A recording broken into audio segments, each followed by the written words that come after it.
केपी ओलीजीको सरकारले जानेको चाहिँ लकडाउन मात्रै रहेछ। आर्थिक अवस्था तहस-नहस बनाएर मान्छे कसरी बाँच्ने? देशको आर्थिक अवस्था तहस-नहस गराएर देश कहाँ जान्छ? सिद्धिहाल्यो। कति समय लाने त लकडाउन? वर्षौं लकडाउन गरेर मान्छे मार्ने?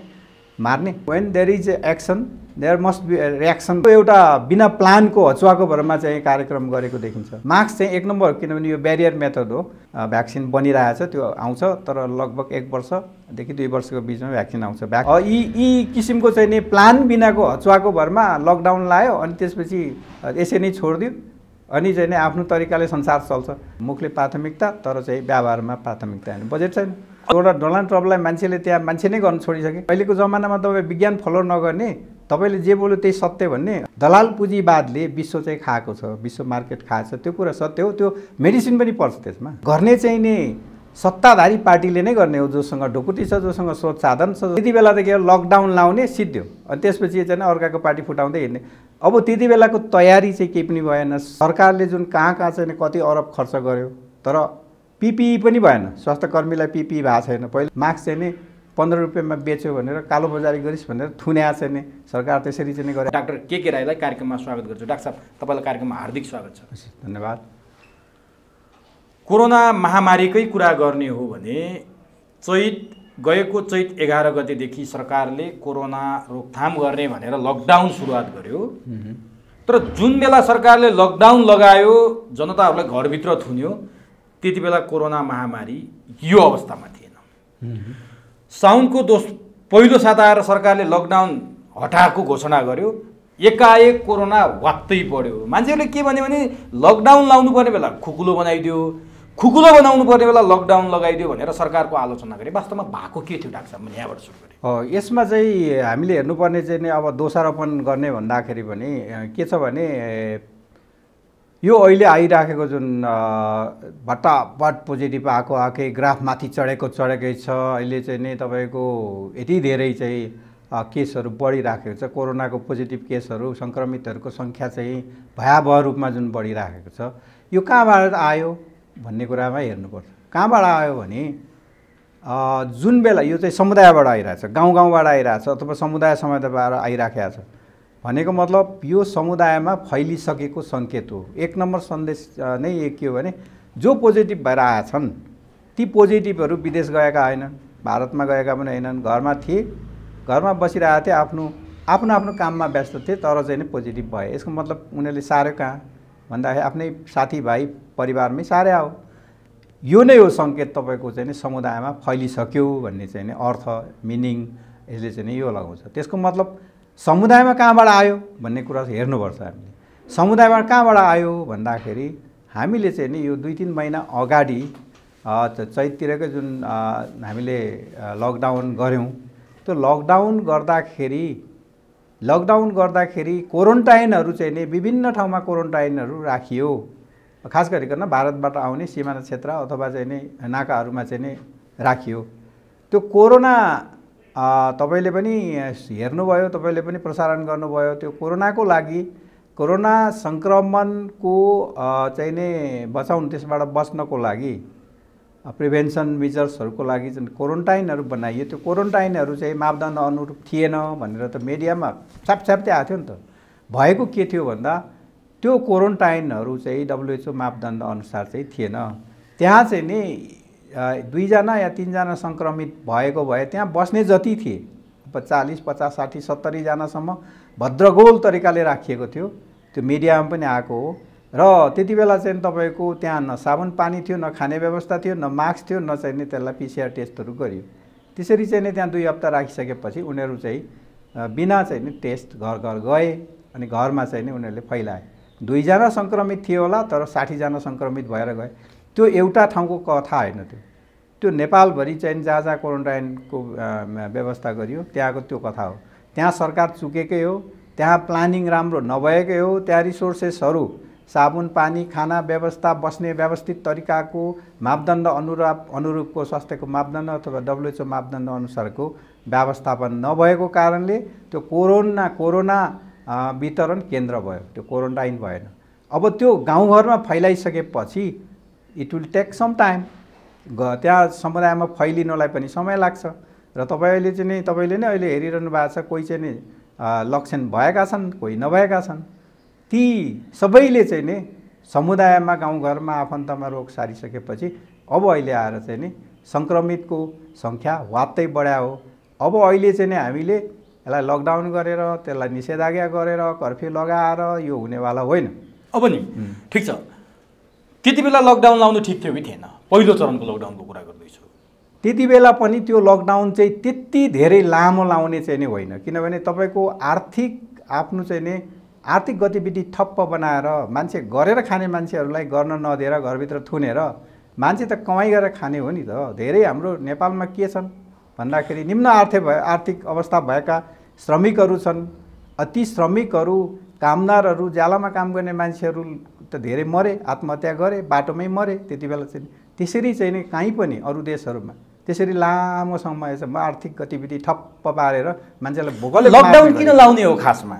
लकडाउन भनेको तुरुन्तै केही अब सेक्टरमा गाउँमा जस्तो चाहिँ नि गतिविधिलाई रोकेर त्यति बेला चाहिँ केही न केही इन्टरभेन्सन गर्नको लागि गरिने हो।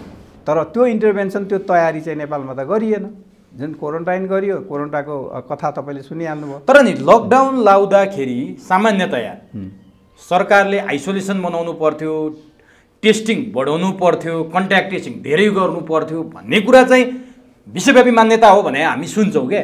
त्यो लकडाउनको बेला सरकारले त्यो गर्यो कि गरेन? तपाईँ एउटा विज्ञको हिसाबले र स्वास्थ्य मन्त्रालयमा काम गरिसकेको हिसाबले तपाईँले त्यो देख्नुभयो कि भएन? त्यो तपाईँले एकदम सही प्रश्न गर्नुभयो। यो त्यो बेलामा जुन बेला लकडाउन गरिएको थियो, जुन बेला नाकामा निगरानी बढाउनु पर्थ्यो, जुन बेला क्वारेन्टाइन चाहिँ स्वास्थ्यको मापदण्ड अनुसार गर्नुपर्ने थियो, जुन बेला चाहिँ नि टेस्ट बढाउनु पर्थ्यो, टेस्टको दायरा बढाउनु पर्थ्यो, कन्ट्याक्ट भएका मान्छेको कन्ट्याक्ट ट्रेसिङ गर्नु पर्थ्यो। अहिले त तपाईँको अब लाखौँ लाखलाई कसरी कन्ट्याक्ट, यो त अब त रोचक कुरा के छ भने लकडाउन भनेको जनतालाई घरभित्र बस भन्ने हो, अनि सरकार चाहिँ कानमा तेल हालेर बस्ने हो भन्ने जस्तो देखियो क्या। अनि तपाईँ त स्वास्थ्य मन्त्रालयमा काम गरेको मान्छे, स्वास्थ्य मन्त्रीको सल्लाहकार भइसकेका मान्छे, अनि एउटा जिम्मेवार पार्टीको नेता पनि भइसकेका मान्छेले सरकारले यहाँ कमजोरी गर्यो भनेर तपाईँहरू बोल्नु पर्दैन, जनतालाई आएर भन्नु पर्दैन, सरकारको विरुद्ध तपाईँहरू उत्रिनु पर्दैन। खोइ त तपाईँहरू पनि कानमा तेल हालेर बस्दिने, सरकार पनि कानमा तेल हालेर बस्दिने, अनि जनताले कहाँबाट पाउँछ त स्वास्थ्य उपचार? हामीले चाहिँ नि तपाईँले ठिक भन्नुभयो। तपाईँ हामीले चाहिँ नि बोल्नै पर्ने हो, हामीले बोल्यौँ पनि, विरोध पनि गर्यौँ, काहीँ सुनिँदैन होइन। मैले चाहिँ नि सुरुमै के भनेको थिएँ भने यो तपाईँको चाहिँ नि सरकारले जुन कहाँ चाहिँ कति अरब खर्च गर्यो, तर पिपिई पनि भएन, स्वास्थ्यकर्मीलाई पिपिई भएको छैन। पहिलोचोटि बोल्ने मान्छे म मिडियामा पनि मैले बोले हो। त्यो स्वास्थ्यकर्मीहरू जो फ्रन्टलाइनमा काम गर्छन्, जो चाहिँ नि डिमोरलाइज भएका छन्, जो आतङ्कित भएका छन्, ती मान्छेहरूलाई मास्क चाहिँ सम्म वितरण गरिएन। पिपिईको कुरा छोडिदिनुहोस्, मास्क आफै किन्दै लगाउँदै गरेका छन्। त्यस कारणले त्यो मास्क नै नपाएका डिमोरलाइज भएका स्वास्थ्यकर्मीहरूलाई चाहिँ यथेष्ट मात्रामा चाहिँ मोरल बुस्टअप गर्ने किसिमको, उत्साहित गर्ने किसिमको प्रोत्साहनहरू दिनुपर्ने, पिपिई दिनुपर्ने, त्यो पनि भएन। त्यसपछि अर्को चाहिँ तपाईँको स्वास्थ्य सामग्रीहरू, त्यसमा टेस्ट किटहरू पनि पर्छ होइन, अनि पिसिआर मेसिनहरू पर्छ। त्यति बेला चाहिँ ल्याइएन। नल्याएपछि तपाईँको पिसिआर टेस्ट पनि अब दानबाट आएका टेस्ट किट पनि कम छ, पिसिआर टेस्ट मेसिन पनि कम छ, अनि तपाईँले चाहिँ नि अब टेस्टको दायरा त बढ्ने कुरै भएन। अब जुन बेला खरिद गर्नुपर्ने हो त्यसमा क्वालिटीको कुरा व्यापक रूपमा चाहिँ नि क्वालिटी नराम्रो आयो, गुणस्तरहीन आयो भन्ने कुरा पनि छ। गुणस्तरहीन आएको कुरा त्यो व्यापक मिडियामा आएको कुरा हो, त्यसको पनि हामीले विरोध गरेका छौँ। जुन बेला मास्क लगाउनुपर्छ, बजारभरि मास्क चाहिँ नि यथेष्ट मात्रामा हुनुपर्छ, 5 महिनासम्म मास्क बजारमा थिएन। मास्क चाहिँ नि 15 रुपियाँमा बेच्यो भनेर कालोबजारी गरिस् भनेर थुन्या चाहिँ नि सरकार त्यसरी चाहिँ गरेको होइन। तपाईँले ठिक भन्नुभयो, ठिक छ, सरकारले कालोबजारी गर्यो, सरकारले औषधिमा भ्रष्टाचार गर्यो। तर किन गर्यो भनेपछि जति बेला सरकारले गलत काम गर्दै थियो, सरकारलाई लिगमा ल्याउने, सरकारलाई लगाम लगाउने तपाईँ प्रतिपक्षी दलहरू, त्यति बेला तपाईँहरूलाई हतार के थियो? राजपा र जनता समाजवादी पार्टी, के अरे राजपा र तपाईँहरूको समाजवादी पार्टी नेपाल मिलाउनु पर्ने तपाईँहरूलाई के बाध्यता थियो? एउटा थियो जति बेला लकडाउन थियो, जनताको लागि तपाईँहरू कुरा गर्नुपर्ने थियो, त्यति बेला तपाईँहरू पार्टी दर्ता गर्नलाई माथापाची गरेर तपाईँहरूकै आन्तरिक कलहमा लाग्ने, अनि सरकार स्वेच्छाचारी नभएर, भ्रष्टाचार नगरेर, जनताको पक्षमा नलागेर के गरोस् त सरकारले? तपाईँले खै त लिगमा तपाईँहरूको हालत त्यस्तै, काङ्ग्रेसको हालत त्यस्तै, तपाईँहरू आन्तरिक किचनमा लाग्ने, अनि सरकारले जनतालाई न्याय दिएन भनेर बोलिदिने को? यो सही कुरा गर्नुभयो तपाईँले चाहिँ नि। त्यो जुन बेला हामी चाहिँ नि राजापासँग समाजवादीको एकीकरण भयो, त्यसको कहानी चाहिँ, त्यसको सुरुवात चाहिँ सरकारले नै गरे। किनभने राजपाको नेताहरू पनि चोर्ने, पार्टी फुटाइदिने र समाजवादी पार्टीको चाहिँ नि नेताहरू चोर्ने, सांसदहरू चोर्ने काम, अपहरण गर्ने काम गर्न थालिसकेपछि हामीले चाहिँ नि आफ्नो बचावटको लागि चाहिँ पार्टी एकीकरण गरे। आफ्नो बचावटको लागि जनताको बचावटमा ध्यान दिनु भयो। अब त्यो चाहिँ के हुन्छ भने when there is action there must be reaction भन्छ नि, त्यो रियाक्सन हो त्यो। त्यसकारण चाहिँ त्यसको मतलब हामीले चाहिँ नि त्यो यो जनचेतनाको लागि हामीले आवाज नउठाएको पनि होइन। बाहिर लकडाउन हुँदाखेरि पनि हामी चाहिँ नि ठाउँ ठाउँमा गएर यो मिडियामा पनि बोलेका छौँ, विरोध पनि गरेका छौँ। हाम्रा भातृ सङ्गठनका साथीहरूले पनि यो कुरा उठाएको छ। त्यसकारण चाहिँ सरकारले चाहिँ यो पार्टी फुटाउने कामहरू गरे। सरकारले चाहिँ नि यसलाई स्वास्थ्यमा उच्च प्राथमिकता दिनुपर्नेमा त्यो बजेटहरू पनि कति अरब कहाँ लगेर चाहिँ नि राहतको नाममा कसलाई बाँडे, आफ्नो चाहिँ सांसदहरू मार्फत अब चाहिँ नि करोडौँ लिने, 2-4 लाख बाँड्ने, अब त्यो पनि आफन्तलाई बाँड्ने गरे। अब त्यो राहतको चाहिँ नि सिलसिला पनि त्यो चाहिँ नि एउटा ब्रह्मलुट नै भयो। त्यसपछि स्वास्थ्य सामग्रीहरूमा ढिलाइ भयो, त्यसमा ओम्निकाण्ड भयो, विभिन्न किसिमले गर्दाखेरि हेलचक्राइ चाहिँ भएको देखिन्छ, अथवा त्यो एउटा बिना प्लानको हचुवाको भरमा चाहिँ कार्यक्रम गरेको देखिन्छ। हो, यहाँनिर नि डाक्टर साहब जस्तो मैले यहीँनिर केन्द्रित हुन खोजेको छु क्या, सरकारले ओम्नी मार्फत भ्रष्टाचार गर्यो, त्यो छताछुल्ल भयो, सम्झौता रद्द गर्न बाध्य भयो। सरकारले किटमा भ्रष्टाचार गर्यो, सरकारले 12 अर्ब कोरोनाको नियन्त्रणको लागि खर्च भयो भन्छ, कहीँ पनि केही भएको देखिँदैन। तर तपाईँहरू नि कहिले वकिलकोमा न्याय माग्न जानुपर्ने, मेरो सांसद अपहरण भयो भनेर, कहिले पुलिसकोमा न्याय माग्न जानुपर्ने, खोइ त जनताको न्याय माग्नुपर्ने, खोइ त जनताको स्वास्थ्य उपचारको लागि बोल्नुपर्ने, त्यो त देखिएन नि भन्न खोजेँ क्या मैले। ठिक छ, हामीले गर्ने भनेको सडकमा बस्ने चाहिँ पार्टीले जो सत्तामा छैन, हामीले भनेको जनचेतना र विरोध नै हो, अरू चाहिँ के गर्न सक्दैन। हामीसँग रिसोर्सेस छैन, गर्ने चाहिँ नि सत्ताधारी पार्टीले नै गर्ने हो, जोसँग ढुकुटी छ, जोसँग स्रोत साधन छ, जसले परिचालन गर्न सक्छ, समन्वय गर्नुपर्ने हो, जसले चाहिँ नि देशलाई नै एकताबद्ध राष्ट्रिय एकता र एउटा राष्ट्रिय अभियानको रूपमा लानुपर्ने हो। पार्टीलाई एकीकरण गरेर अगाडि बढाउनु पर्ने हो। त्यति बेला ऊ पार्टी फोड्न काममा गरिरहेछ, अर्को पार्टीलाई चाहिँ तहस गर्ने काममा जुटेको छ।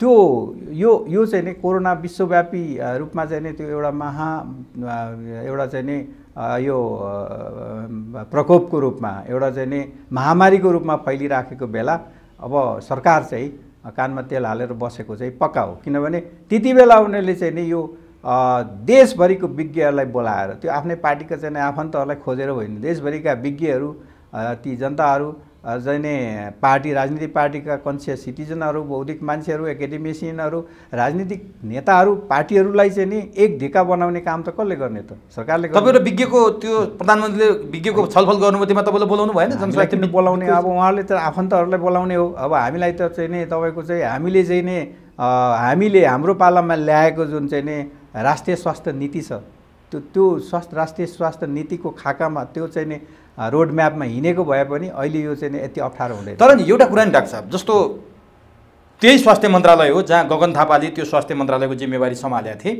तर अहिले कोरोनाको महामारी हुँदा डे 1 देखि गगन थापा त्यो विषयमा सिरियस भएर प्रधानमन्त्रीलाई पत्र लेखेको, विभिन्न ठाउँमा बोलेको, विभिन्न भाषण गरेको, पिसिआरको बारेमा जनतालाई चाहिने चेतना फैलाएको काम चाहिँ गगन थापाले गरे चाहिँ देखिन्छ।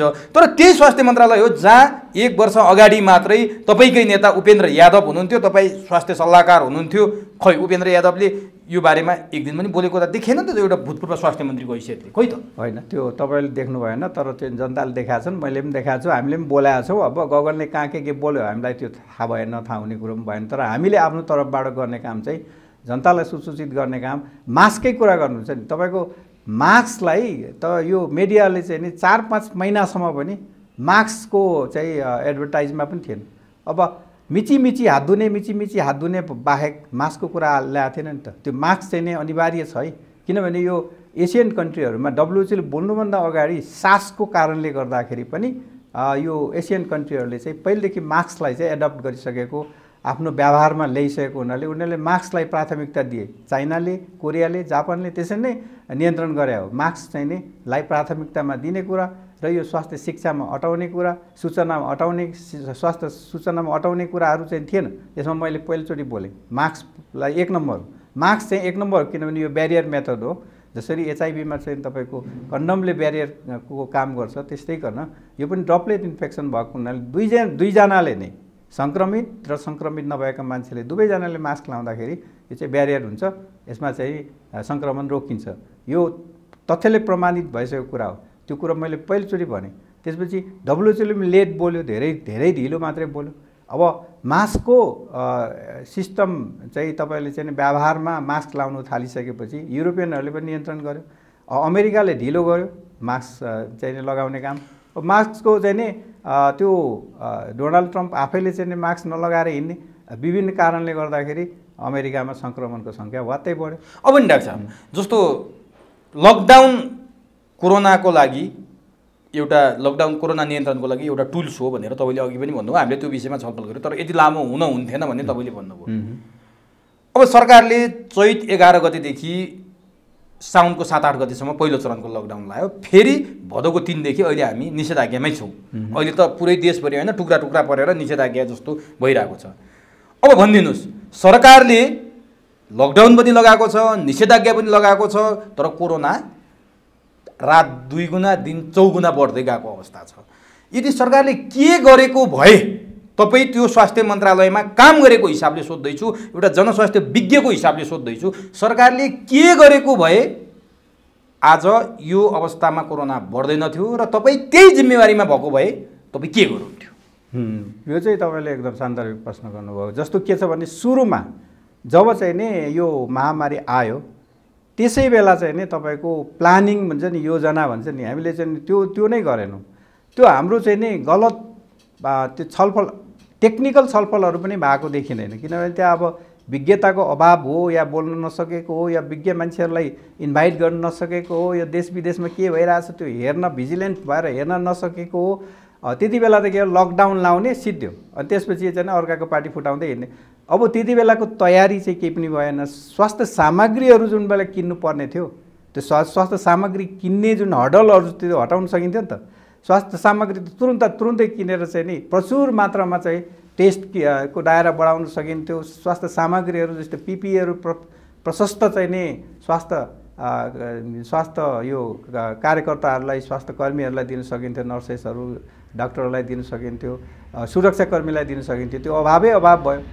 यी किसिमको चाहिँ नि प्लान बिनाको हचुवाको भरमा लकडाउन लायो, अनि त्यसपछि यसै नै छोडिदियो, अनि चाहिँ नि आफ्नो तरिकाले संसार चल्छ। अब यसरी चाहिँ नि भद्रगोल भएको। अर्को कुरो चाहिँ के गर्नुपर्छ भने स्वास्थ्यमा सबभन्दा कमी बजेट छ। स्वास्थ्यमा चाहिँ नि WHO को प्रिस्क्रिप्सन के छ भने सबै सदस्य राष्ट्रहरूलाई, UN को सदस्य राष्ट्रहरूलाई कम्तीमा वार्षिक बजेटको 10% भन्दा बढी हुनुपर्छ भन्ने छ। नेपालको चाहिँ नि हामी हुँदा 4% थियो, अहिले पनि 4-5% छ। भनेपछि त्यो तपाईँको चाहिँ नि सांसद कोषतिर बजेट हाल्नु भएको छ, त्यो डोजर चलाउने गरी, वातावरण बिगार्ने गरी, पहिरो हाल्ने गरी, पहिरो चाहिँ नि बढाउने गरी। तर चाहिँ नि स्वास्थ्यमा बजेट चाहिँ कम छ। स्वास्थ्यमा बजेट यति हाल्नुपर्छ जसले गर्दा प्रिभेन्सनको फेजमा पनि, जुन बेला सङ्क्रमण रोक्नुपर्ने हो त्यो फेजमा पनि पैसा चाहिन्छ, र जुन बेला चाहिँ नि उपचार फेजमा, अहिले चाहिँ उपचार फेज हो। अब तपाईँको समुदायमा यति धेरै फैलिसकेपछि तपाईँको चाहिँ नि यति धेरै कोरोना चाहिँ हाई केयर हस्पिटलहरू चाहिँ बन्नुपर्छ, इन्डोर बेडहरू चाहिँ बन्नुपर्छ। त्यस्तो चाइनाले 48 घन्टामा एउटा 1000 बेडको 1000 बेडको चाहिँ अस्पताल तयार गरेको थियो। त्यस्तो किसिमको तयारीहरू चाहिँ हुनुपर्ने त्यो बेला चाहिँ त्यो चाहिँ भएको छ। त्यसको लागि पनि रिसोर्सेस चाहिन्छ, औजार उपकरणलाई पैसा चाहिन्छ। पैसा चाहिँ तपाईँको 5% हाल्ने, अनि धेरै एक्सपेक्ट गरेर के गर्ने? त्यसको मतलब स्वास्थ्य प्राथमिकतामा कहिले पारेन नि। तर तपाईँले अहिले जसरी भन्न सजिलो भएको छ नि त, तपाईँ आफू पनि त्यो जिम्मेवारीमा हुँदा गत साल तपाईँ र मैले आफै कुरा गरेका थियौँ। त्यति बेला कोरोनाको जस्तै त विश्वव्यापी त होइन, तर डेङ्गुको एउटा महामारी प्रकोप चाहिँ नेपालमा फैलिएको थियो। त्यति बेला पनि सरकारले डेङ्गुसँग लगभग हात उठाएको जस्तै अवस्था थियो। तपाईँ र मैले कुरा गरेको थियौँ, त्यति बेला पनि बजेट छैन भनेर तपाईँले भन्नुभएको थियो।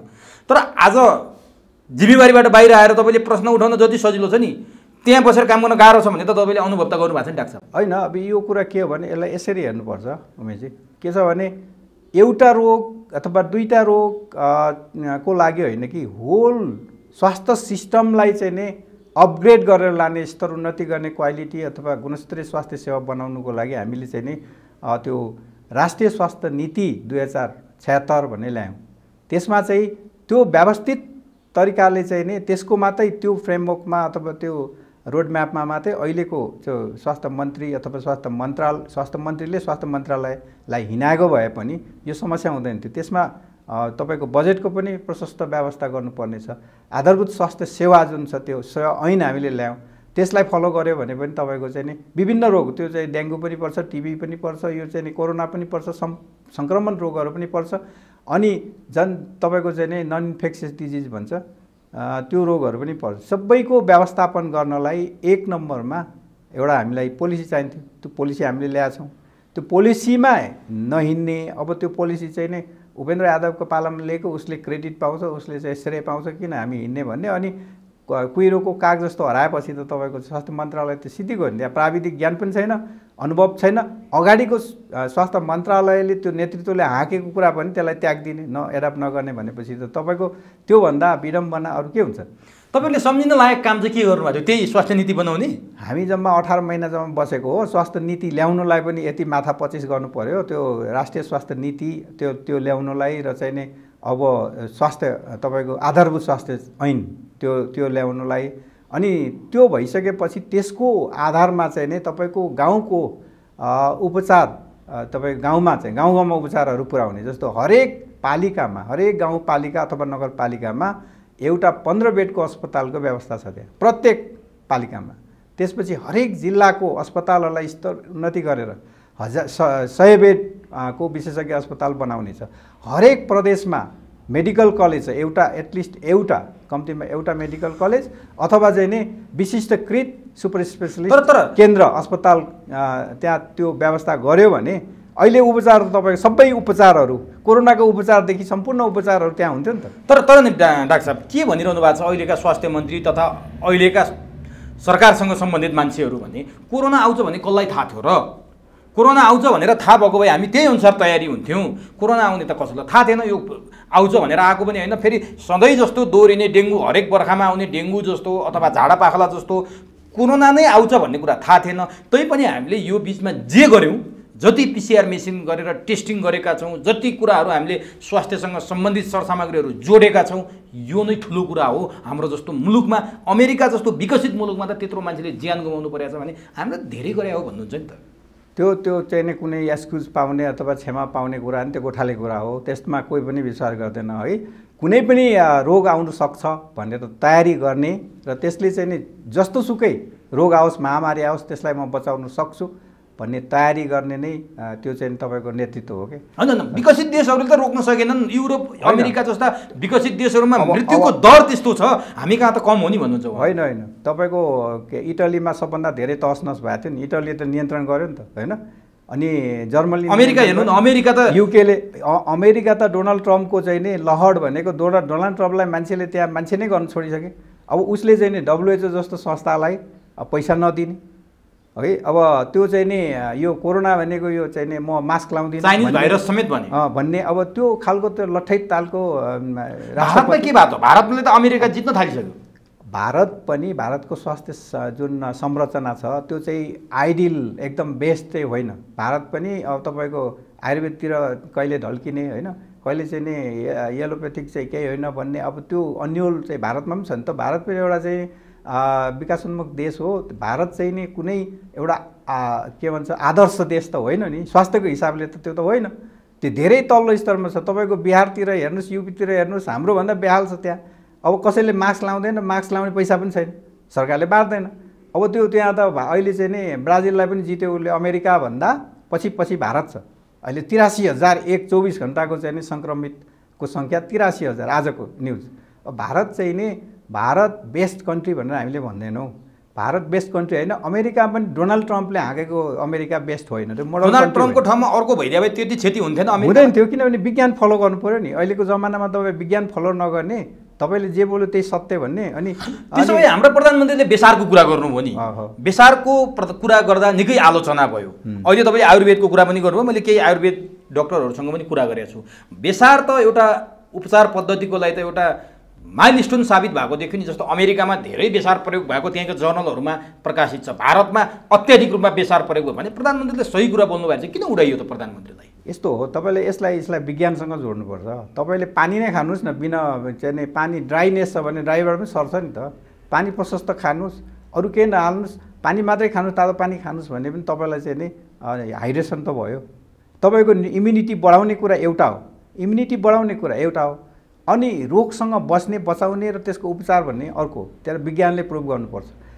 बेसारले बचायो या केले बचायो भन्ने चाहिँ विज्ञानले पनि प्रुभ गर्नु पर्यो। बेसार पानी नखानुस् भनेको होइन, कुनै पनि पानी खानुस्, बेसार हाल्नुहोस् या अदुवा हाल्नुहोस्। तपाईँ एउटा विज्ञको हिसाबले भन्नुहोस् त, प्रधानमन्त्रीले भनेको कुरा कति सत्यतापूर्ण थियो, त्यो ठिक थियो या थिएन?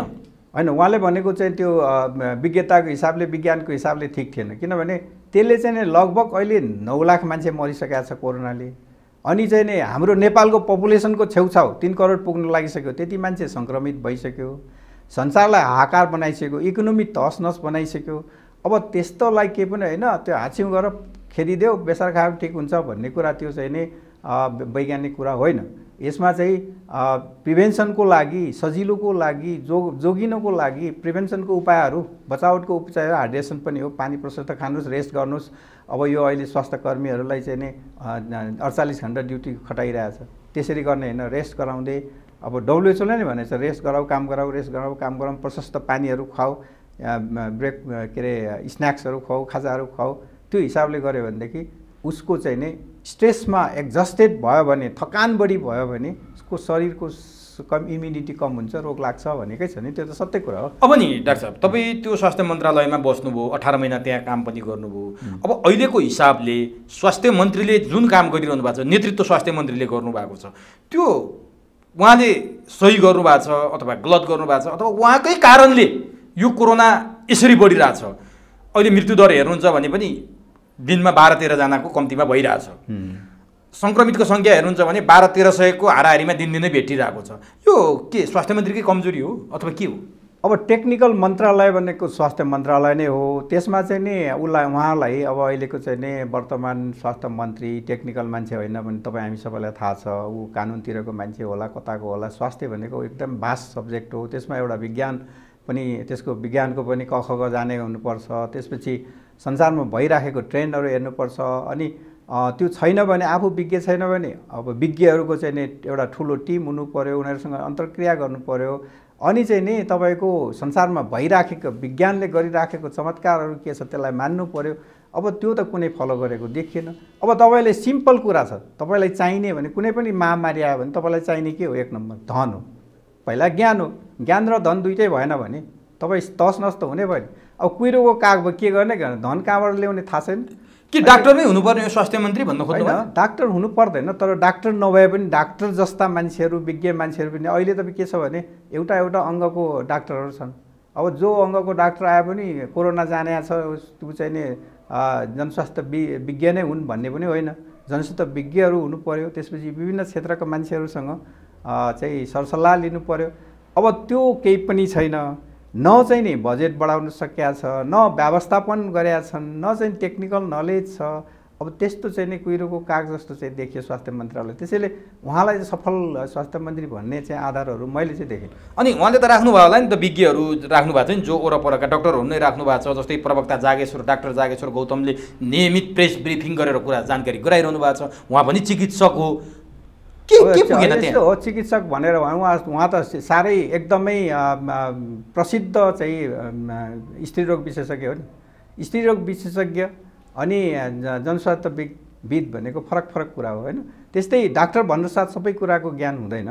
अब एउटा विषयमा ऊ चाहिँ नि 40 वर्षदेखि काम गरेछ, एउटा मात्रै विधामा काम गरे मान्छेलाई अर्को विधामा लग्ने होइन। अब के यस्तो कुरामा पनि आफन्त नातागोता चलखेल पैसो सबै भएको हो स्वास्थ्य मन्त्रालयमा अहिले? यो राजनीतिकरण हो। तपाईँको अब आफू निकट मान्छे, तपाईँको समूहको मान्छे, तपाईँको गुटको मान्छे, उसले सिफारिस गरेको मान्छे, तपाईँको विश्वासिलो मान्छे। अब उसले विश्वासिलो त होला, तर त्यो ज्ञानको विज्ञ त सबै चाहिँ नि हुँदैन नि त। तर यो यस्तो महामारीमा पनि किन यसो भइरहेछ? किन संवेदनशील नबने? मानवीयतामाथि किन संवेदनहीन बनेर चाहिँ नि काम गर्दैछ सरकारले? तपाईँ पनि त्यहाँ बसिया हुनाले मैले सोध्दैछु कि त्यस्तो गर्नै पर्छ त्यहाँ पुगेपछि? अब हामी त त्यस्तो गरेनौँ है। हामी यस्ता चाहिँ नि भ्रष्टाचारको काम पनि गरेनौँ, हामीले नीति बनाउने काम गरेनौँ, न्याय के अरे सामाजिक न्यायको लागि। अब हाम्रो चाहिँ झन्डै 80% मान्छे गाउँमा बस्छन्। गाउँमा बस्ने मान्छेहरूको चाहिँ नि चिकित्सा उपचारको लागि के गर्न सकिन्छ भनेर चिन्तित रह्यौँ होइन। अब कोही किन यस्ता हुन्छन्, राजनीति अहिलेका चाहिँ नि पुराना पार्टीका मान्छेहरू किन भ्रष्टाचारमा लिप्त भए, अब त्यो चाहिँ उनीहरूलाई नै सोध्नुपर्छ होइन। जनतातिर जिम्मेवार भएर जनतालाई माया गरेर आफ्नो परिवार सम्झेर काम गर्ने मान्छेहरूको कमी चाहिँ राजनीति क्षेत्रमा पनि देखियो। अब त्यस्तै प्रशासन अथवा चाहिँ ब्युरोक्रेसीमा पनि त्यो चाहिँ देखिँदैन। अब ब्युरोक्रेसी के देखिन्छ, अब मन्त्रीहरूको चाहिँ हजुर गर्ने अनि त्यहाँबाट भ्रष्टाचार गर्न सिकाउने, आफूले पनि हिस्सा लिने, अब त्यो खालको प्रवृत्तिले चाहिँ नि यो सबै तस नस भएको चाहिँ देखिन्छ। अब नि डाक्टर साहब, जस्तो पहिलो चरणको लकडाउन सकिएपछि दोस्रो चरणको निषेधाज्ञा सुरु हुनुभन्दा अगाडि प्रदेश नम्बर 2 हटस्पट बन्यो कोरोनाको। पहिलो चरणकोमा कोरोनाको लक्षण सामान्य देखिने, लक्षणै नदेखिने, कोरोना पोजिटिभ देखिए पनि कोरोना सङ्क्रमितको सङ्ख्या एकदम बढ्ने दर न्यून थियो, त्यस्तो लक्षण पनि कडा थिएन, मान्छेहरू भेन्टिलेटर आइसियुमै कमै जान्थे। अहिले भेन्टिलेटर आइसियुमै 100 जनाभन्दा बढी छन् देशभरिमा, ती फर्किने सम्भावना एकदमै कम हुन्छ। फेरि अब पछिल्लो चरणमा यसरी कोरोनाको लक्षण वात्तै बढ्नु, कडा खालको आउनु, अनि मान्छे चाहिँ ठाउँको ठाउँ चाँडै मरिहाल्नु, आइसियु भेन्टिलेटर हुँदै मर्ने अवस्थामा, यसको कारण चाहिँ के हो? यसको चाहिँ नि एकदम ऱ्यासनल वैज्ञानिक कारण चाहिँ के हो भने, पहिला तपाईँको सुरुमा जति सङ्क्रमितहरू आउँथे त्यो चाहिँ युथ थिए, तिनीहरू चाहिँ युवाहरू थिए, किन ती चलायमान थिए, विदेश गएर आयो, इन्डिया गएर आयो, सङ्क्रमित भए र उनीहरूको चाहिँ नि त्यो सङ्क्रमणसँग लड्न सक्ने क्षमता, एन्टिबडी इम्युनिटीको शक्ति चाहिँ बढी हुन्छ। त्यति बेला चाहिँ नि त्यो उसलाई भाइरसलाई परास्त गरे र चाहिँ नि तपाईँको हाम्रो मृत्युदर पनि कम छ त्यति बेला। जब यो समुदायमा गयो, अब उनीहरूले चाहिँ नि परिवारमा पुर्यायो, आफ्नो समुदायभित्र साथीभाइमा छरे, त्यसपछि चाहिँ त्यहाँ बुढाबुढीहरू पनि पर्छन्, क्रोनिक डिजिज परेकाहरू चाहिँ दीर्घरोगीहरू पनि पर्छन्, अब त्यस्तो दम भएका मान्छेहरू पर्छन्, उनीहरूको चाहिँ नि रोगसँग लड्ने क्षमता कमजोर हुन्छ, उनीहरूको चाहिँ अर्गन्सहरू मेसिनहरू नै कमजोर भइसकेको हुन्छ। अब त्यस्ता मान्छेहरू चाहिँ तपाईँको यो कोरोना लाग्नु साथ, कोरोना भनेको एक किसिमले चाहिँ इन्फ्लुएन्जा नै भनौँ न, इन्फ्लुएन्जाकै प्रजाति हो यो, होइन? यो आरएनए तपाईँको आरएनए भाइरस हो, यसलाई H1N1 भनिन्छ। त्यो इन्फ्लुएन्जा भाइरस पहिलाको स्पेनिस भाइरस त्यसैको चाहिँ नि प्रजातिहरू, यो त खालि म्युटेटेड स्पेसिस भएकोले, प्रजाति भएको हुनाले यसको छुट्टै योसँग लड्ने शक्ति पनि, एन्टिबडी पनि छुट्टै चाहिने, स्पेसिफिक एन्टिबडी भन्छ, छुट्टै चाहिने हो। तर चाहिँ नि यथार्थमा त्यो चाहिँ नि यो रुगाखोकीकै भाइरसै हो। अब त्योसँग लड्ने शक्ति चाहिँ तपाईँको क्षमता युथ हुँदाखेरि बढी हुन्छ, जब एजहरू जस्तै अब दीर्घरोगीहरूमा चाहिँ कम हुन्छ। दीर्घरोगीहरूलाई त तपाईँको चाहिँ भेट्न साथ निमोनियामा पुग्ने भयो, निमोनिया भइसकेपछि हाई केयर दिनुपर्ने हुन्छ, त्यसको 50% त आइसियुमै लानुपर्ने, कि रेस्पिरेटरी फेलरमा जान्छ, रेस्पिरेटरी फोक्सोले काम नगरेपछि तपाईँको आर्टिफिसियली सास फेराउनु पऱ्यो, अब भेन्टिलेटर चाहियो, भेन्टिलेटर पनि बाँच्न सक्छन्, किन कयौँ मान्छेहरू बाँचेका छन्, त्यसको चाहिँ ट्रिटमेन्ट चाहिँ त्यो नै हो। तर हाम्रोमा त अब भेन्टिलेटरै छैन, आइसियु बेडै छैन, होइन? सरकारले बजेटै छैन भन्छ, बजेटै छैन भन्छ। अब किनभने त्यसको तयारी, त्यही त बजेट छैन भने त 5% बजेटले तपाईँको सांसद कोषमा बजेट हाल्नु मिल्छ। तर गाडी चाहिँ 6 अर्बको गाडी किन्ने बजेट चाहिँ रहेछ नि त फेरि। हो, यही हो विडम्बना। तपाईँको चाहिँ नि जुन बेला जनतालाई बचाउनुपर्छ, आफ्नो नागरिकलाई बचाउनुपर्छ, त्यसमा प्राथमिकता दिनुपर्छ, उच्च प्राथमिकता दिनुपर्छ, त्यहाँ पैसा छैन, है? त्यसै कारणले चाहिँ नि यो चाहिँ नि विडम्बना हो अहिलेको सरकारले गर्न नसकेको चाहिँ नि, यसलाई चाहिँ नि प्राथमिकतामा नराखेको पनि देखिन्छ। मुखले प्राथमिकता, तर चाहिँ व्यवहारमा प्राथमिकता होइन, बजेट छैन। अनि अर्को कुरा नि, जस्तो मैले प्रदेश 2 को कुरा गरेँ, काठमाडौँ पनि एकदमै हटस्पट बनिएको छ। अहिले काठमाडौँमा सङ्क्रमितको सङ्ख्या 400-500 को हाराहारीमा भेटिन्छ दिनमा। काठमाडौँमा चाहिँ किन यसरी बढ्यो? अब के छ भने यहाँ चोरी तपाईँको, एक त इन्डियासँग हामी एकदम निकट छौँ। इन्डियामा अहिले भरमार महामारी फैलिएको छ। तपाईँको बिहार र उत्तर प्रदेश हामीसँग जोडिएको दुईवटा चाहिँ स्टेटहरू, जुन राज्यहरू छ, त्यहाँ चाहिँ नि यति धेरै फैलिरहेछ। अनि हाम्रो ओपन बोर्डर भएको हुनाले हामीलाई पासपोर्ट नचाहिने, यताको उताको यता, अनि खेतबाट चाहिँ नि पास हुन्छ, बारीबाट पास हुन्छ, त्यो तपाईँको त्यस्तो ओपन भयो। कहीँ चाहिँ नि तपाईँको हाम्रोमा चाहिँ नि ऊ छैन नि त, ब्यारियरै छैन, भार छैन, काँडे तार छैन, केही छैन। त्यस कारण चाहिँ उताको मान्छे यता आएर काम गर्ने हुन्। अब तपाईँको हजामदेखि लिएर श्रमिकदेखि लिएर सबै चाहिँ नि कार्पेन्टरहरू, सिकर्मी, डकर्मीहरू सबै उता आइरहेछन्। उनीहरू सङ्क्रमित भएर आएछन्, हामीलाई सारेछ। कहाँ आएछ? पहिला 2 नम्बर प्रदेशको आसपासमा, त्यसपछि 2 नम्बरको प्रदेशको आसपासमा भएको मान्छे तपाईँको तरकारीको गाडीमा पनि छिरेको छ काठमाडौँमा। अब पुलिसलाई चाहिँ नि, अब पुलिसले पनि त्यो एकदम स्ट्रिक्टली नियन्त्रण गर्दै पनि कति त मान्छे छिरेकै छ नि, छिरेका छन्। अब ती सङ्क्रमित मान्छेहरूले काठमाडौँमा अब रोजीरोटीको लागि काठमाडौँ आए, ती सङ्क्रमितहरू आइसकेपछि काठमाडौँमा त जतिसुकै लकडाउन गरे पनि मान्छे त आइराखेकै छन् नि, आइराखेकै छन्। त्यसो भए प्रधानमन्त्रीले भने जस्तो भारतको कोरोना भाइरस कडा भएको हुनाले चीनको भन्दा भारतको कडा भनेर बोल्नुभयो नि त संसदमा प्रधानमन्त्री। के साँच्चीकै भारतको कोरोना भाइरस कडा र त्यसरी आएपछि लक्षणसहितका र अहिले समुदायमै फैलिसकेपछि मान्छेमा मृत्युदर र कोरोना सङ्क्रमण यसरी बढ्या हो? त्यो होइन। भारतको चाहिँ नि कोरोना भनेको त्यो चाहिँ तपाईँको वुहान सिटीको चाइनाकै कोरोना हो। त्यो फैलिँदै विश्वव्यापी गएको हो। त्यो भारतको छुट्टै। अब वैज्ञानिक हिसाबले हेर्दा त स्पेसिफिक त्यही नै हुन्छ। तर नेचर चेन्ज गर्छ नि। भारतमा चाइनामा चाहिँ नि तपाईँको भ्याक्सिन बने पनि, भारतमा बने पनि त्यो भारतमा बनेको चाइनामा पनि काम लाग्छ, अनि चाइनामा बनेको भ्याक्सिन भारतमा पनि काम लाग्छ, किनभने भाइरस एउटै हो। त्यो भाइरसले उत्पादन गर्ने एन्टिबडी छ, त्यो चाहिँ स्पेसिफिक एन्टिबडी भन्छ। त्यो चाहिँ एउटै भाइरस, एउटै प्रजातिको भाइरस भएकोले त्यो चाहिँ नि भाइरस चाहिँ एउटै हो। त्यो चाइनाबाट चाहिँ नि विश्वव्यापी हुँदै भारत प्रवेश गर्यो, भारतबाट घुम्दै नेपाल आएको हो। त्यस कारण भारतको छुट्टै भन्ने चाहिँ त्यो चाहिँ नि अब उहाँले एउटा स्याटेरिकल हिसाबले भने होला। तर चाहिँ नि भाइरस चाहिँ हामीले हेर्दा, विज्ञानले हेर्दा भाइरस चाहिँ त्यही नै हो। त्यस कारण अब नि टेस्ट गर्ने टेस्ट पनि त्यहाँ तपाईँको पिसिआर मेसिन पनि त्यही हो। अब नि डाक्टर साहब, मैले अब जान्न खोजेको कुरा, अब विभिन्न विज्ञहरूले विभिन्न प्रक्षेपण गर्नुभएको छ। अहिले लगभग 40,000को हाराहारीमा सङ्क्रमित पुगिसकेका छन्। मृत्यु सङ्ख्या पनि अब 300 को पुग्ने नजिक भइसकेका छ। अब कतिपयले चाहिँ नि के भन्नुहुन्छ भने यो चाहिँ अझै बढ्छ, अझै पिक पोइन्टमा पुग्छ, अझै धेरै मान्छे मर्छन् भनेर भन्नुहुन्छ। तपाईँले चाहिँ के देख्नुहुन्छ, कहाँसम्म यसको चाहिँ नि पिक पोइन्ट भनेको सगरमाथाको चुचुरोमा पुग्न अझ कति छ, अझ कति क्षति हुने हो? तपाईँ एउटा विज्ञको हिसाबले अझै नेपालमा कहाँसम्म पुग्ने र यसले कति क्षति पुग्ने तपाईँको प्रिडिक्सन छ? अब एउटा त म यसको उत्तर दिन्छु। यसमा एउटा त के छ भने अनुमान चाहिँ गर्न सकिन्छ, तर कुनै पनि भाइरस रोगको प्रेडिक्सन चाहिँ साइन्टिफिक प्रेडिक्सन यसै गर्छ भन्ने चाहिँ गर्न सकिँदैन। तर एउटा चाहिँ के अरे अनुमान चाहिँ के छ भने अब हामी योसँग बस्ने उपाय भनेको जम्मा 3टा हो। के हुन्छ? एउटा चाहिँ भ्याक्सिन आउनु पर्यो, जसरी विफल उन्मूलन भयो त्यस्तै गरिकन भ्याक्सिन बनिरहेछ, त्यो आउँछ। तर लगभग 1 वर्षदेखि 2 वर्षको बिचमा भ्याक्सिन आउँछ। भ्याक्सिन लगाएपछि बचिन्छ। त्यो एउटा साइन्टिफिक इन्टरभेन्सन भन्छ। त्यो चाहिँ नि त्यसको लागि सरकारले अहिलेदेखि पहल गर्नुपर्छ। किनभने अहिले चाहिँ नि भ्याक्सिन प्रोडक्सन गर्ने कम्पनीहरूले चाहिँ अग्रिम रूपमा उनीहरूले चाहिँ नि यो देशलाई भनेर उनीहरूले चाहिँ कबुल गरेको छ। नेपालले गरेको छैन। नेपालले चाहिँ गर्नुपर्ने हुन्छ कि हामीलाई यति जनसङ्ख्या छ, थोरै जनसङ्ख्या छ। भारतको त एउटा स्टेट जति पनि छैन नि, एउटा सहर जति छ होइन। एउटा दिल्लीको पपुलेसन जति त हो नि। 3 करोड पपुलेसनको लागि कति यति चाहिन्छ मलाई, त्यो गर्ने हो, त्यो गरेको छैन। एउटा चाहिँ भ्याक्सिनबाट चाहिँ नि जोगिने हो, इम्युनाइजेसन।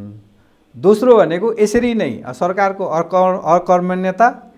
हामी मान्छे भनेको चाहिँ कस्तो छ भने रोगसँग लड्दै आइरहेछौँ। हाम्रो बाजेहरू हाम्रो चाहिँ नि हजारौँ वर्षदेखि 10,000 12,000देखि 15,000 वर्षदेखि हामी लड्दै आएको। भाइरससँग पनि लडेको छ, ब्याक्टेरियासँग पनि लडेको छ, लड्दै आएको हो। सर्भाइभल अफ द फिटेस्ट भन्छ। कमजोर मान्छे मर्छन् नै, कमजोर मान्छे मर्छन्। अब अलि त्यसमा चाहिँ शक्ति भएका मान्छेहरू, इम्युनिटी शक्ति भएका मान्छे चाहिँ बाँच्दै जाने एउटा त्यो हो। अनि त्यसमा पनि के हुन्छ भने तपाईँको हर्ड इम्युनिटी भन्ने हुन्छ। हर्ड इम्युनिटी नै हुलले बचाउने हो। अब तपाईँ भाइरससँग लड्नुभयो, बाँच्नुभयो। म चाहिँ भाइरससँग लडेँ, बाँचेँ। हुँदै पनि 100 जना, 1000 जना, लाखजना मान्छे चाहिँ भाइरससँग लडिसकेपछि त्यहाँ चाहिँ नि केही मान्छेहरू, केही हजार मान्छेहरू चाहिँ कमजोर मान्छे पनि बाँच्छ, किनभने त्यहाँ भाइरसै आउनु पाउँदैन। हर्ड इम्युनिटी भनेको हुलले जोगाउने। अब त्यो हर्ड इम्युनिटीमा हामी जाने हो। त्यतिसम्ममा हामीले यो समुदायले, हाम्रो पपुलेसनले, जनसङ्ख्याले त्यो शक्ति आर्जन गर्नलाई कति समय लाग्छ त भन्दाखेरि 1 देखि 2 वर्ष अथवा त्यो प्लस माइनस होला। त्यति बिचमा अडाप्ट गर्न सक्नु पर्यो। अब त्यो नै हो बाँच्ने उपाय चाहिँ, त्यो हो। अब त्यसमा चाहिँ नि तपाईँको अहिले हामीले चाहिँ नि सरकारलाई भन्ने चाहिँ के हो भने अस्पतालहरू खोल, फटाफट खोल। तर सरकारका प्रवक्ता डाक्टर गौतमले त के भन्नुभयो भने अब चाहिँ भ्याक्सिन नआउँदासम्म प्रार्थना गरेर बाँच्ने हो भनिसकेपछि, सरकारले नै हात उठाइसकेपछि निरीह जनताको हालत के होला त? त्यो चाहिँ यो चाहिँ नि विडम्बना हो होइन। किनभने अहिलेसम्म पनि हरेक कन्ट्रीले हरेक मेजर्स अपनाएर विभिन्न चाहिँ नि इफोर्ट लगाएर, राष्ट्रिय इफोर्ट भन्छ नि। अब धेरै देशमा चाहिँ नि राष्ट्र प्रमुख आफैको नेतृत्वमा राष्ट्रिय अभियान नै चलाएको छ कि एउटा कमिटमेन्ट भन्छ, प्रतिबद्धता लगाएर एउटा राष्ट्रिय एकताका साथ अगाडि बढाएका छन्, जितेका छन्। अब त्यो नेपालमा त त्यो गर्ने अब पार्टी राष्ट्रपतिले एकपटक त चिन्ता व्यक्त गर्नुभयो नि, एकपटक चाहिँ चिन्ता व्यक्त गर्नुभएको छ। अब हाम्रोमा त के छ भने अब जुन सत्ताधारी पार्टीमै आपसमा द्वन्द्व छ, लडाइँ छ होइन, मारामार छ, अनि धेरै समय त्यसमा चाहिँ खर्च भएको छ उनीहरूको झगडामा। त्यसैले अरू पार्टीहरूलाई गनेकै छैनन्। हामी दुई तिहाई नजिक भएका पार्टीले अरूलाई किन गर्ने? चाहिँ हामी चाहिँ नि बिचमा एउटा आफ्नो एउटा जिम्मेवारी जनतालाई सचेत गराउनुपर्छ भनेर भन्ने हो। अब अहिले चाहिँ नि हाम्रो आदत, आनी बानी आदत भन्छ नि, बिहेभियर भन्छ नि, त्यो चाहिँ परिवर्तन गर्ने हो। जस्तो अब हामी नमस्कार मात्रै गर्छौँ, हात मिलाउँदैनौँ, टाढा टाढा बसेर कुरा गर्छौँ, यस्तै हजुर र म जस्तै। त्यसपछि मास्क लाउँछौँ अनिवार्य, अनि सरसफाइ, हातखुट्टा सरसफाइ, सेनिटाइजर यी अपनाइयो भने, मास्क दुवैजनाले चाहिँ लगाइएको छ भने एउटा सङ्क्रमित भयो भने अर्कोलाई सर्दैन। अब यो कुरो चाहिँ सबैलाई हामीले भन्नुपर्छ, मास्क अनिवार्य गर्नु। अब नि डाक्टर साहब यति भनिरहँदा जस्तै चाइनाले, अफ्रिकाका केही मुलुकहरूले प्राकृतिक उपचार पद्धति, आफ्नो परम्परागत उपचार पद्धति पनि प्रयोग गरे। तपाईँ त एलोप्याथिक डाक्टर हुनुभयो, त्यो प्राकृतिक उपचार पद्धतिबाट पनि धेरै मान्छेहरू सन्चो भएको। चाइनामा त अहिले लगभग निस्तेज जस्तै भइसक्यो। चाइनामा, अफ्रिकाका केही मुलुकहरूमा पनि यो प्र्याक्टिस गरिरहेछन्। अब तुर्कमेनिस्तानमा त मास्क नै प्रतिबन्ध लगाएको कुराहरू पनि सुन्यो, जापानमा लकडाउनै लगाइएन। यी कुराहरू हेर्दाखेरि नेपालले पनि आफ्नो परम्परागत, अघि तपाईँले आयुर्वेदको कुरा गर्नुभएको थियो, अलिकति छिस्छ, नेपालले आफ्नो परम्परागत उपचार पद्धति, आयुर्वेद, प्राकृतिक उपचार पद्धतिहरूलाई पनि अगाडि बढाएको खण्डमा हाम्रो इम्युनिटी पावर बढ्ने, एन्टिबडी निर्माण हुने र भाइरस परास्त हुने कुरो थियो। तर सरकारले आयुर्वेदिक पद्धतिलाई अलिकति व्यवस्था गर्यो, अलिकति सौतेनी व्यवहार गर्यो। अहिले पनि तपाईँको कीर्तिपुरको राष्ट्रिय आयुर्वेद अनुसन्धान केन्द्रबाट धेरै मान्छेहरू निको भएर घर फर्किरहेछन्, जहाँ एलोपेथिकले भन्दा पनि आयुर्वेदिकले उपचार गरिरहेछ भनिरहेछन्। के हामीले आफ्नो प्राकृतिक उपचार पद्धति, परम्परागत उपचार पद्धतिलाई पनि अँगाल्न पर्दैन र अब एलोपेथिकमा मात्रै भर पर्ने हो र? यसमा तपाईँले एकदम सही प्रश्न गर्नुभयो, यो सान्दर्भिक छ। यसमा साइन्ससँग जोड्ने हो, हामीले साइन्ससँग जोड्ने। यो के छ भने हामी सबै त के हो भन्नुहुन्छ भने हामी त एक हिसाबले यो पृथ्वीकै पार्ट त हो नि। हाम्रो फिजिकल बडी भनेको पृथ्वीको पार्ट हो भनेपछि हाम्रो यो शरीर, देखिने शरीर बनेको केले भन्दाखेरि माटोबाटै बन्यो हो। माटो चाहिँ अन्न बन्यो या सागसब्जी फलफुल बन्यो, फुड बन्यो, फुड हामीले हाल्यौँ, शरीर बन्यो। त्यस कारणले शरीरले नै इम्युनिटी विकास गर्ने हो, रोगसँग लड्ने शक्ति विकास गर्ने हो। त्यस कारणले ती तत्त्वहरू जो चाहिँ इम्युनिटी भन्छ, ती इम्युनिटी बन्ने तत्त्वहरू चाहिँ बढी मात्रामा आपूर्ति भयो भने हाम्रो एन्टिबडी बढ्ने क्षमता बढ्ने कुरा सत्य हो। त्यस कारणले चाहिँ हामीले जङ्क फुडहरू खान्छौँ, कमर्सियल फुडहरू खान्छौँ, जो स्टेल छ, बासी छ, धेरै समयदेखि अथवा ओभर प्रोसेस छ, त्यो किसिमको खानाहरू खानुभन्दा प्राकृतिक खानाहरू, प्राकृतिक अर्ग्यानिक खानाहरू र फ्रेस ताजा खानाहरू खाने र विभिन्न किसिमको जडीबुटी पनि माटोकै पार्ट छ, जसले चाहिँ विभिन्न किसिमको भिटामिन्सहरू, मिनरल्सहरू, एन्टिअक्सिडेन्ट्सहरू ल्याएको हुन्छ। तपाईँको यो गुर्जु भयो, तपाईँको बेसार भन्यो अथवा अदुवा भन्यो, यो सबै माटोबाट आएका हुन्। तिनीहरूले विशेष किसिमको यो मलिक्युल्सहरू, फुड मलिक्युल्सहरू ल्याएको हुन्छ। त्यही कारण त्यो आपूर्ति फ्रेसमा आपूर्ति गर्यो भनेदेखि त्यसले हाम्रो शक्ति बढाउँछ भन्ने कुरा सत्य हो। आयुर्वेदिक उपचारलाई पनि सँगै लानु जरुरी छ। उपचार होइन यो, त्यो चाहिँ तपाईँको उपचार होइन, प्रिभेन्सनको उपाय। सङ्क्रमणसँग लड्न सक्ने क्षमता विकास गर्नलाई तपाईँसँग रोग लागिहाल्यो भने अब तपाईँसँग चाहिँ नि लड्ने, त्यो भाइरससँग लड्ने क्षमता बढ्ने कुरा हो। जस्तो राष्ट्रिय आयुर्वेद उपचार केन्द्रबाट धेरै मान्छे निको भएर आएका छन्, योगा गरेका छन्, उनीहरूलाई त्यहाँ सकारात्मक कुराहरू दिएको छ, सकारात्मक कुराहरू सिकाइएको छ, त्यसले पनि सन्चो भएको। जस्तै एलोपेथिकै उपचार गर्ने हो भने के औषधि खाएका छन् त, के उपचार भएको छ त? सबै मान्छेहरू बिना औषधि चलाएर नै घर फर्केर आएका छन् नि त। आइसियु र भेन्टिलेटरबाट त कमै मान्छे फर्केका छन् भन्ने हिसाबले पनि यसको खासै औषधि पनि छैन। त्यसकारण एलोपेथिक भन्दा आयुर्वेदिक नै उपयुक्त हो कि परम्परागत उपचार नै ठिक हो कि सही हो कि भन्ने एङ्गलबाट पनि प्रश्न उठ्यो क्या डाक्टर साहब। त्यसमा असत्य छैन। तपाईँको 56% मान्छे त बिना औषधि निको भएर आएको छ। होइन, तपाईँको चाहिँ नि उपचारमा पनि तपाईँले दिने के हो? अक्सिजन त हो नि। त्यही त तपाईँले अक्सिजन हो, किनभने फोक्सोले राम्रोसँग काम गरेन, अक्सिजन नभएपछि ब्रेन डेथ हुन्छ, मृत्यु हुन्छ होइन। हार्टले राम्रो काम गर्दैन, अर्को अर्गन्सहरूले, तपाईँको अङ्गहरूले राम्रो काम गर्दैन। र न्युट्रिसन हो, अक्सिजन हो, न्युट्रिसन हो। न्युट्रिसन तपाईँको आइभीबाट दिइरहेको हुन्छ। त्यसपछि सिम्टम अनुसार तपाईँको लक्षण के छ त्यसको उपचार गर्ने हो। भनेपछि भाइरसै मार्ने औषधि त्यहाँ छैन केही। त्यस कारणले चाहिँ नि त्यो तपाईँको एलोपेथिक उपचारमा पनि सिम्टोमेटिक उपचार हो। र अब अघि नै मैले भने जसरी चाहिँ तपाईँको पोजिटिभ एटिच्युड त जेमा पनि चाहिन्छ है, जेमा पनि तपाईँको पोजिटिभ एटिच्युड चाहिँ चाहियो नि त। सकारात्मक सोचले त जेमा पनि काम लाग्छ नि, रोगसँग लड्ने मात्रै होइन हरेक चिजमा काम लाग्छ। सकारात्मक सोच चाहिन्छ नै, तर शरीरलाई चाहिने चाहिँ नि रोगसँग लड्ने औजार उपकरण र आपूर्ति भनौँ न, म्याटेरियल्सहरूको आपूर्ति चाहिँ नि तपाईँले फुडबाटै लिने हो।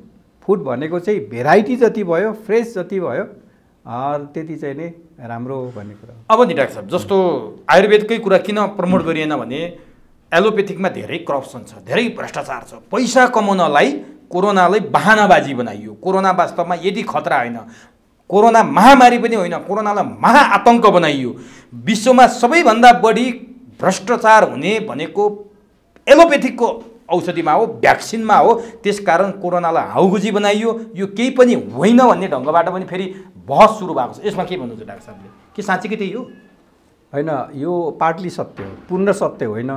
पूर्ण सत्य होइन, पार्टली सत्य चाहिँ किन हो भन्नुहुन्छ भने कोरोना केही पनि होइन भन्ने कुरा चाहिँ त्यो गलत हो। किनभने झन्डै 3 करोड पुग्न लाग्यो मान्छे सङ्क्रमित भएको, पुष्टि भएको होइन, वैज्ञानिक हिसाबले पुष्टि भएको, भाइरस प्रवेश गरेको, र 9 लाख जति त मान्छे मरि नै सक्यो होइन। त्यसकारण चाहिँ सबै देशको आर्थिक तहसनस पनि बनाएकै छ। त्यसकारण त्यो केही पनि होइन भन्ने कुरा गलत हो। तर त्यसलाई एक्जाजरेट रूपमा मिडियाबाजी भएको र विश्वव्यापी चाहिँ नै मिडियाले यसको यसलाई बढाइचढाइ अलिकति गरेकै हो। र मिडियाको ध्यान तान्ने चाहिँ नि महामारी चाहिँ नि यो शताब्दीको सबभन्दा धेरै चाहिँ नि महामारीले मान्छेको ध्यान तानेको सायद यो होला होइन। तर बिल गेट्सले भ्याक्सिन बेच्नलाई अब म त्यसमा पैसा कमाउनलाई यो किसिमको प्रपञ्च गराए हो। 2 वर्ष अगाडि नै उसको एउटा भिडियो लिकेज भएको थियो। त्यसकारण यो सबै अमेरिकाको डिजाइन हो भनेर भन्छन् है। वास्तविकता के हो? तपाईँ त अमेरिकै बसेर काम गरे हुनाले पनि म यो सोध्दैछु। काम गरेर पढेँ हो, पढेँ। सुन, अब त्यसमा चाहिँ के छ भने यो बिल गेट्सलाई एउटालाई दोष नदिउँ है। अमेरिका भनेको पुँजीवादी देश र दलाल पुँजीवादी देश हो। अमेरिका भनेको चाहिँ तपाईँको केही मुठीभर बिलियनर मल्टिबिलियनर्सहरूले, खरबपतिहरू, अरबपति होइन, खरबपतिहरूले चलाएको देश हो। चाहे त्यो राजनीति होस्, चाहे उद्योग धन्दा होस्, चाहे व्यापार व्यवसाय होस्, इन्क्लुडिङ तपाईँको चाहिँ नि यो फार्माक्युटिकल कम्पनी र तपाईँको ठुलो औषधि चाहिँ नि उद्योगहरू, व्यापार व्यवसाय, ब्याङ्किङ सबै चिज चाहिँ नि थोरै मान्छेले चाहिँ कब्जा गरेको देश हो। त्यसकारण चाहिँ अनि यो एलोपेथिक मेडिसिन जुन छ त्यसको FDA लगायत रेगुलेटिङ एजेन्सी लगायत चाहिँ यिनीहरूको इसारामा काम हुन्छ भन्ने कुरा चाहिँ विज्ञहरूले पहिलेदेखि भनिरहेको। त्यसकारणले चाहिँ नि अहिले एकदमै एक्सपेन्सिभ एलोपेथिक मेडिसिन किन एकदमै एक्सपेन्सिभ भयो? MRI, CT स्क्यान, वाटेभर, अल्ट्रासाउन्डदेखि लिएर जे पनि सबै हामीले इम्पोर्ट गर्नुपर्छ र एक्सपेन्सिभ छ। र मेडिसिन चाहिँ नि एउटा कम्पनीले निकाल्छ, एउटा रोगको लागि निकाल्छ, जस्तो HIV एड्सको लागि निकाल्यो र त्यसको रोयल्टी खाइरहन्छ उनीहरूले वर्षौँसम्म अरू कम्पनीलाई दिएर, एसियन कम्पनीलाई, अफ्रिकन कम्पनीलाई दिने, तर रोयल्टी खाइरहने र उनीहरू कमाएकै गर्ने। अब यो भ्याक्सिन प्रोडक्सनमा पनि त्यो मल्टिबिलियनरहरूको, त्यो अरबपति खरबपतिहरूको चाहिँ नि लगानी अहिले भइरहेछ। उनीहरूले चाहिँ साइन्टिस्टहरूलाई पैसा दिएर लगानी गरिरहेछन्। उनीहरूले चाहिँ नि अरब लगानी गर्छन् र खरबौँ कमाउने चाहिँ उद्देश्य हुन्छ त्यसमा, नभएको होइन। त्यस कारणले अहिले प्रतिस्पर्धा छ। अब रसियाको चाहिँ नि त्यो त मानिदिरहेको छैन। रसियाकोलाई मान्यता दिइरहेको छैन। चाइनाले चाहिँ नि WHO कोलाबोरेसनमा काम गरिरहेछ, जसले गर्दाखेरि पछि FDAले मान्यता देला भनेर। यो चाहिँ नि धन कमाउने प्रतिस्पर्धा मल्टिबिलियनरहरूको, खरबपतिहरूको एलोपेथिक मेडिसिन आफ्नो कब्जामा लिएको सत्य हो र यसमा चाहिँ नि राजनीति पनि छ। तर यसको मतलब पुरै यो कोरोना भाइरस केही पनि होइन भन्ने चाहिँ होइन। तपाईँको एकचोटि चाहिँ नि अब विभिन्न कम्पनीहरूले यी चाहिँ नि खरबपति कम्पनीहरूले अरब लगानी किन गरिरहेछ त भ्याक्सिन प्रोडक्सनलाई भन्दाखेरि भोलि त्यो भ्याक्सिन बेचेर अरबबाट खरबौँ कमाउने हो। त्यस कारण चाहिँ फार्मास्युटिकल यिनीहरू लागेकै छन्, नलागेको होइन। फार्मास्युटिकल कम्पनीहरू नै विश्वका सबैभन्दा भ्रष्ट कम्पनी हुन् भन्छन्। किनभने विश्वभरिका जति चाहिने कम्पनीहरू छन्, अरू फार्मास्युटिकल बाहेकका कम्पनीहरूले पोलिटिकल पार्टीलाई जति डोनेट गर्छन्, जति चन्दा दिन्छन्, के भन्दा बढी एक्लै फार्मास्युटिकल कम्पनीहरूले दिन्छन् भनेर राजनीतिले नै प्रभावमा पारेका छन्। त्यसकारण नेपाल पनि प्रभावमा पर्यो, नेपालका राजनीतिज्ञ पनि प्रभावमा परे, नेपालका डक्टरहरू प्रभावमा परे, यी सबैको मारमा नेपाली जनता परे, विश्वका जनता परे भनेर भनिरहेछन्। यो सत्य हो? अब केही हदसम्म सत्य हो, किनभने जुन तपाईँको औषधि कम्पनीहरूले औषधि बेचिरहेछ, एलोपेथिक ब्लड प्रेसरको अथवा सुगरको, डायबिटिजको, वाटेभर तपाईँको चाहिँ औषधिहरू, क्यान्सरको औषधि बेचिरहेछ नि, त्यो यथार्थ मूल्यमा धेरै कम हुन्छ अनि ठगिया छन् जनता, त्यो यथार्थ हो। किनभने त्यो औषधि कम्पनीहरूले रोयल्टीको हिसाबले त्यसको भाउ असाध्यै माथि राखेका छन्, त्यसले गर्दाखेरि चाहिँ नि त्यो भएको हो। अब अर्को चाहिँ नि तपाईँको राजनीति गर्ने मान्छेमा आफै छन् त उनीहरू। तपाईँको यो अहिले अमेरिकाको रिपब्लिकन पार्टीको 6 जना अरबपति खरबपतिहरूले डोनाल्ड ट्रम्पलाई ओके तिमी राष्ट्रपतिको उम्मेदवार भने होइन, त्यो पार्टी चलाउने मान्छेहरू नै उनीहरूको हो। तपाईँको चाहिँ नि रिपब्लिकन पार्टीका मान्छेहरू त चाहिँ धेरै जसो मान्छेहरू फ्याक्ट्री, गन फ्याक्ट्री, दुनियाँ यिनीहरू चलाउने मान्छेहरू, र अहिले चाहिँ नि एमसिसी पनि त्यहीसँग सम्बन्धित, त्यसैको मारमा हामी परिरहेछौँ, हामी पर्छौँ। त्यसकारण चाहिँ नि अब नेपालको नदीनाला चाहिँ नि हात पार्ने खालको कुराहरू चाहिँ त्यहाँ एमसिसीमा आएको छ कि छैन त? यी सबै चाहिँ तपाईँको पैसाको कुराहरू हो। पैसाले चाहिँ राजनीति डोडा हुन्छ अथवा दलालहरू क्रिएट गर्छन्, त्यसैले दलाल पुँजीवाद भनिया हो। दलाल पुँजीवाद भनिएको, दलाल पुँजीवादले विश्व चाहिँ खाएको छ, विश्व मार्केट खाएको छ, त्यो कुरा सत्य हो। त्यो मेडिसिन पनि पर्छ त्यसमा, मेडिसिनहरू चाहिँ त्यसमा पर्छ। अब म अन्तिममा छु डाक्टर साहब, जस्तो अब 24 गते यो निषेधाज्ञाको समय सकिँदैछ, अब फेरि निषेधाज्ञा थप्ने हो भने जनताहरू आज टुटी खेलमा हेर्नुहोस्, भोका जनताहरू रित्ता थाल थापेर अरूले पकाएको भात खान बाध्य छन्, लाइन लागेर खान बाध्य छन्। चाहे पशुपतिको छेउछाउका गल्ली सडकहरू हेर्नुहोस्, मान्छेहरू भोकै थाल थापेर अरूले दिएको खाना खान बाध्य छन्। यही लकडाउनको अवधिमा मात्रै 2400 भन्दा बढीले सुसाइड गरेको, डिप्रेसन भएर सुसाइड गरेको कुराहरू पुलिस रिपोर्टले, तथ्याङ्कले देखाउँछ। त्यो कोरोनाले मरेका भन्दा धेरै गुणा धेरै हो। अब यस्तो अवस्था छ, सरकार अझै लकडाउन थप्ने तयारीमा छ भन्ने सुनिन्छ। यही बिचमा केही बुद्धिजीवीहरूले, केही जनसमुदायले, केही सङ्घ संस्थाले आन्दोलन गर्ने चेतावनी समेत दिइसके। हिजो मात्रै निजी क्षेत्रले प्रधानमन्त्रीलाई भेटेर यो विषयमा चाहिँ अलिकति सोध्न पर्यो भनिसक्यो। यही बेला उपत्यकाका 3 जना प्रमुख जिल्ला अधिकारीहरूले दसैँसम्म लकडाउन लम्ब्याउने भनेर अझै त्यो तयारी गरेको भन्ने सुनिन्छ। तपाईहरुको पार्टीले यो विषयमा के सोचेको छ? यसरी निषेधाज्ञा गरेर जनतालाई कति चाहिने, जनताको ढाँट सेक्ने, सारा व्यवसाय बन्द भइसक्यो, बेरोजगार वात्तै बढिसक्यो, मान्छेको उद्योग धन्दा बन्द भइसके, अब मान्छे मर्नै भन्दा अर्को उपाय छैन।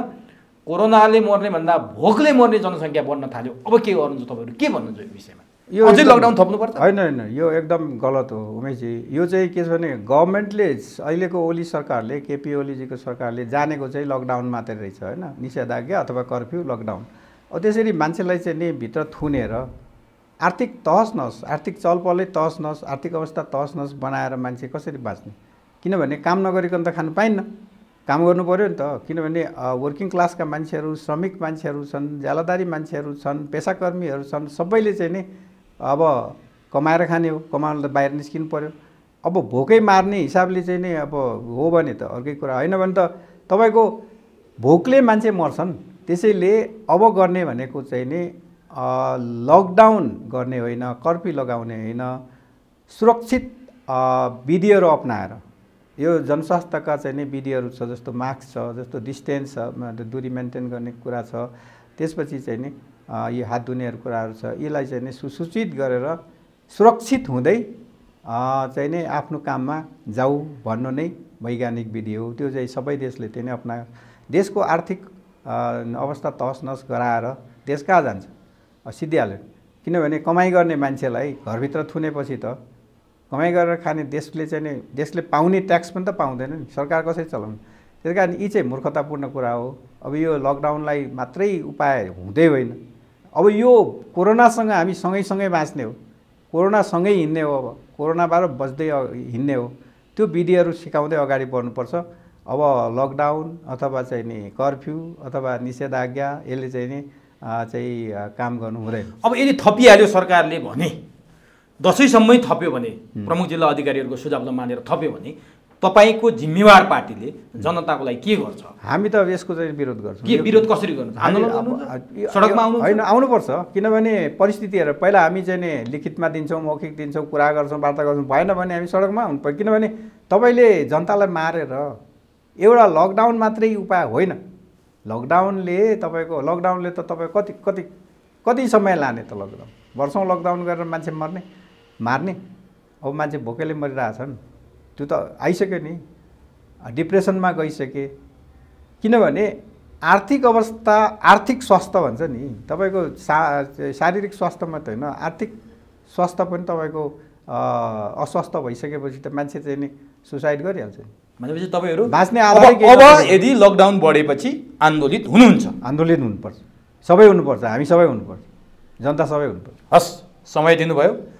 एउटा विज्ञको हिसाबले र राजनीतिज्ञको हिसाबले, विज्ञको हिसाबले कोरोनाको बारेमा र राजनीतिको हिसाबले अब लकडाउन गरेर जनता मर्ने अवस्था आयो, भोकले मर्ने अवस्था आयो भने के गर्ने भन्ने विषयमा जानकारी गराइदिनु भयो। यसको लागि तपाईँलाई हार्दिक धन्यवाद। उमेशजी, तपाईँले पनि केही बोल्ने, आफ्नो विचार राख्ने मौका दिनुभयो, त्यसको लागि तपाईँलाई पनि धन्यवाद। हस् हस्।